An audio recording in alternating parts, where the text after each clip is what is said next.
श्री शिवाय नमस्तुभ्यम दोस्तों, स्वागत है आपका आपके अपने चैनल शिव भक्ति मार्ग में। आप सभी जानते हैं श्रावण मास के शुक्ल पक्ष की पूर्णिमा तिथि के दिन रक्षाबंधन का पर्व हम सालों से मनाते आ रहे हैं।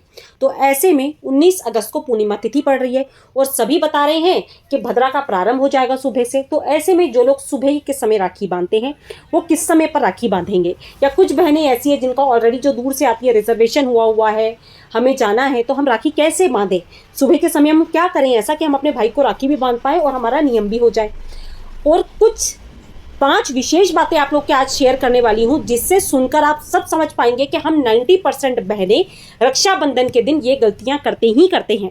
तो 5 कुछ विशेष बातें हैं जो कृपया करके प्लीज ध्यान से सुनिएगा। ये मैं नहीं बोल रही है, शास्त्र बताते हैं रक्षाबंधन कोई इंजॉय या सेलिब्रेशन का पर्व नहीं होता। ये आपकी भाई के रक्षा का एक पर्व होता है, जिसमें भाई आपकी रक्षा का वचन देता है और आप अपने भाई को रक्षा सूत्र बांधते हैं।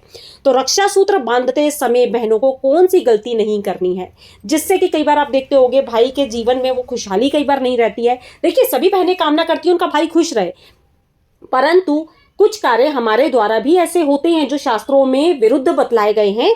तो आप प्लीज वो सब बातों को ध्यान से सुनिएगा। मुहूर्त में आप लोग को सारी चीजें डिटेल में बता दूंगी, परंतु वीडियो को ध्यानपूर्वक सुनिएगा जरूर। आप स्किप कर देते हैं, जानकारी आपसे मिस हो जाती है, फिर आप कमेंट करते हैं और परेशान होते हैं। तो ऐसे में वीडियो को प्लीज ध्यान से सुनिएगा, सारी चीजें आप लोग के साथ में मैं शेयर करूंगी।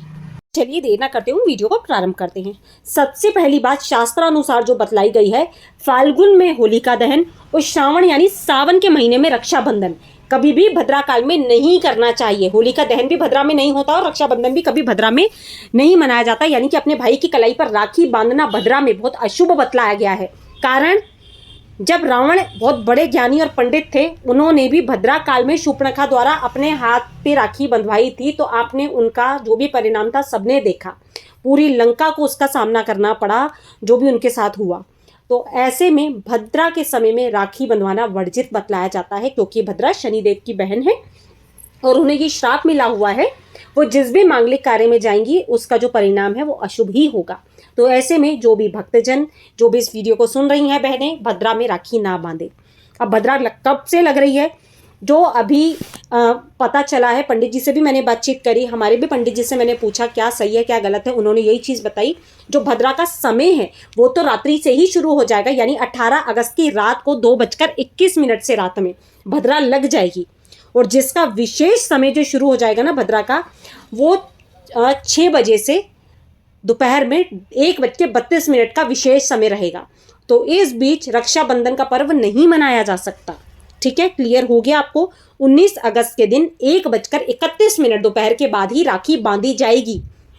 परंतु अभी भी जो डाउट है आपके, क्योंकि कुछ लोग बोल रहे थे हमारे यहाँ तो सुबह ही राखी बनती है, हमारे यहाँ शाम को राखी नहीं मनाई जाती, तो वो लोग क्या कर सकते हैं, जिन्हें बाहर जाना है किसी कारणवश, जो नहीं रुक सकते हैं, वो क्या करेंगे, जो पुच्छ का समय रहता है, भद्रा का जो पुच्छ काल होता है, वो शुरू होगा सुबह 9:51 से 10:54 तक सुबह के रहेगा। 19 तारीख के दिन सोमवार की बात बता रही हूँ मैं। प्रातःकाल सुबह 9:51 से 10:54 पर पुच्छ के समय में आप अपने भाई को राखी बांध सकते हो। ठीक है, बांधने के भी कुछ नियम है जो ध्यान से सुन लीजिएगा। परंतु मेरा हाथ जोड़ के एक ही निवेदन है आपसे, आप अगर 1:31 के बाद राखी बांधे तो बहुत शुभ है। और भद्रा का जो मुख का समय है वो लिख लीजिए डायरी में, 10:54 पर सुबह शुरू हो जाएगा और 12:38 पर समाप्त होगा। इसके बाद में ये आप स्क्रीन पर टाइम देख लो, 1:30 से 9:06 तक राखी का शुभ समय रहेगा। इस बीच भी मैंने शुभ मुहूर्त दिए हुए हैं, जो संध्या काल का है और जो दोपहर का है। तो आप मुख के समय में भूल से भी राखी मत बांधना, 10:54 से 12:38 तक। बहनों को यदि किसी कारणवश जाना पड़ जाता है तो सुबह 9:51 से 10:54 तक आप राखी बांध सकते हो। उस समय भद्रा का जो असर होता है वो थोड़ा सा कम होता है, खत्म नहीं बोलूंगी, थोड़ा सा कम होता है, ये बता रही हूँ। परंतु बहन भाइयों का त्यौहार है, हाथ जोड़ के आपसे प्रार्थना है 1:32 के बाद राखी बांधे तो बहुत शुभ है। अब राखी बांधना ही केवल काफ़ी नहीं होता है। जो चीज़ें मैंने जानी समझी और मैं समझने के बाद ही आप लोग के साथ में शेयर करती हूँ, कोई हंसी मजाक की बात नहीं है। रक्षाबंधन का पर्व या सेलिब्रेशन का ही पर्व नहीं रह गया है। जब भी आप रक्षाबंधन के लिए राखी का चुनाव करते हो ना, कभी भी भूल से भी उसका धागा काला या नीला नहीं होना चाहिए। हमेशा लाल रंग का धागा, केसरिया या फिर पीले रंग की राखी आपको चुनाव करनी चाहिए। सफ़ेद धागा होगा वो भी चल जाएगा, परंतु काला, भूरा, नीला इन कलरों के धागे आपको नहीं लेने हैं रक्षाबंधन के लिए। और अगर हो सके तो हाथ की जो मौली जो हम बांधते हैं उससे आप भगवान का स्मरण करते हुए अपने भाई के लिए खुद राखी बनाए तो कहना ही क्या है। क्योंकि सजी धजी हम राखियां ले आते हैं, बस भाई की कलाई पे लाके पैकेट से निकाला और बांधी, ये बहुत गलत बात होती है। जिस दिन रक्षाबंधन का पर्व होता है, सुबह में उठकर स्नान करके सर्वप्रथम आपको अपनी थाली सजानी चाहिए। थाली के अंदर चंदन, चावल, आरती का जो आप जिससे आरती करेंगे, धूप दीप रखें, मिष्ठान रखें जो आप अपने भाई को खिलाएंगे, नारियल रखें। मिष्ठान भी आजकल मैंने देखा है, बहनें समय ही नहीं होता बहनों के पास, मार्केट से हम खरीद कर ले आते हैं। अरे घर में ही थोड़ा सा हलवा बना लीजिए, आप वो रख लीजिए, खीर बना लीजिए, साबूदाने की खीर बना लीजिए, सोमवार को व्रत है आपका तो, परंतु घर में कुछ बनाने की कोशिश करें। भाई आपके प्रेम का भूखा है, बाजार की लाई हुई मिठाइयों का नहीं। तो आप घर पे अपने हाथ से कुछ मिष्ठान बना सकते हैं। उसके पश्चात थाली में अक्षत पुष्प रख लीजिए, यानी कि जो आप थाली तैयार करेंगे उसे सुंदर से सजा लीजिएगा। थाली की फोटो स्क्रीन के ऊपर मैं आपको दे दूंगी। मिष्ठान, नारियल, आरती का सामान, चंदन, तिलक, पुष्प, सारी सामग्री को प्लेट लगा के मंदिर में सर्वप्रथम लेकर जाएं। सबसे पहले उस थाली को मंदिर में भगवान के समक्ष रखें। पहली राखी गणेश जी को बांधे, दूसरी कृष्ण जी को बांधे, तीसरी जैसे कि मैं महादेव को बांधती हूँ, वही मेरे लिए मेरे सब कुछ है, तो मैं तीसरी राखी उन्हें ज़रूर बांधती हूँ। क्योंकि भगवान मेरा अच्छा बुरा सब कुछ आपको समर्पित है। आप ही मेरे भाई की भी रक्षा करें, मेरे परिवार की भी रक्षा करें।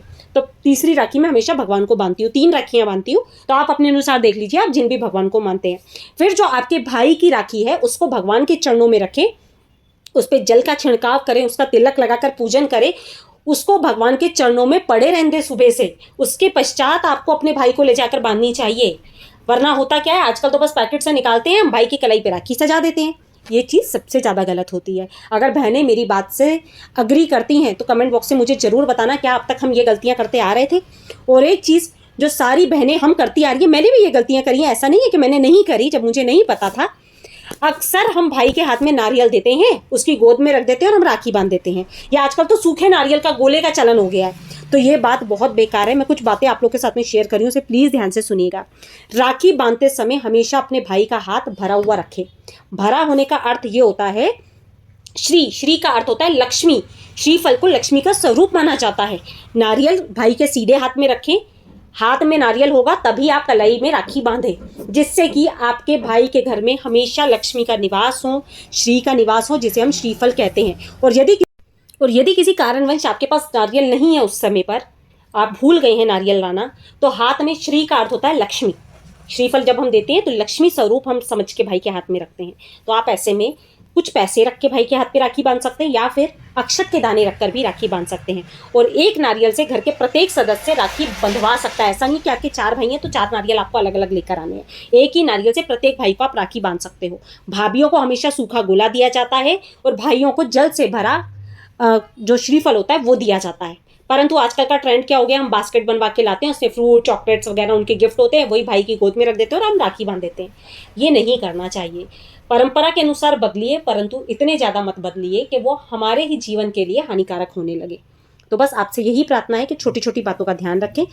एक अन्य चीज़, जब आप राखी बांधें तो भाई का मुख या तो पूर्व की ओर होना चाहिए या आपका मुख पूर्व की ओर होना चाहिए। ये ध्यान रखते हुए आपको राखी बांधना है, ठीक है। क्योंकि आप अगर पूर्व में होंगे तो भाई का मुख पश्चिम की ओर होगा। तो इस तरह से ध्यान रखें, या तो भाई का मुख पूर्व में हो या आपका मुख पूर्व में हो, उस दिशा में बैठ के आपको राखी बांधना है। और रक्षाबंधन के दिन ऐसा नहीं सुबह उठे बस जल्दी जल्दी में हम लोग नहाए धोए भाई को राखी। जिस दिन कोई वार त्योहार, तीज त्योहार होता है, बहनें शादीशुदा है तो उन्हें अच्छे से सजना संवरना चाहिए, 16 श्रृंगार करके पहले भगवान का पूजन करना चाहिए। 16 श्रृंगार का अर्थ ये है, मांग में सिंदूर वगैरह जो भी आप पहनते ओढ़ते हैं, अच्छे वस्त्र पहनते हैं, वो पहन के भाई भी तैयार हो जाए, आप भी तैयार हो जाए। फिर आपको रक्षाबंधन का पर्व मनाना चाहिए। और भाई का सिर ढका हुआ हो और बहन का सिर ढका हुआ हो। एक कमेंट आया था, दीदी मैं कवारी लड़की हूँ, सिर ढकूँ या ना ढकूँ। तो देखिए, सिर ढकने से शादीशुदा या कवारे होने का कोई संबंध नहीं होता है। कुछ जगहों पे सिर ढककर ही कार्य किए जाते हैं। जैसे कि हम लोग पंजाबी हैं, गुरुद्वारे जाते हैं तो भले ही छोटी सी भी बच्ची होगी, वहाँ पर उसका सिर ढका हुआ होगा।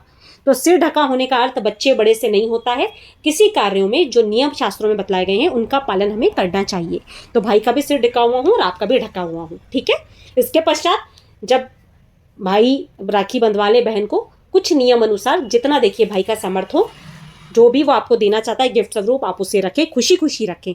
कभी भी भाई को या बहन को एक दूसरे को नीचा नहीं जताना चाहिए। जितना सामर्थ्य हो उतने अनुसार ही हमें हमारा त्यौहार, क्योंकि त्यौहार खुशियों को बांटने वाला त्यौहार है, किसी को ऊंचा नीचा दिखाने वाला त्यौहार नहीं है। तो इसीलिए प्रेम पूर्वक रक्षाबंधन का त्यौहार मनाएं। जितनी जानकारी थी मैंने आप लोग के साथ में शेयर करी।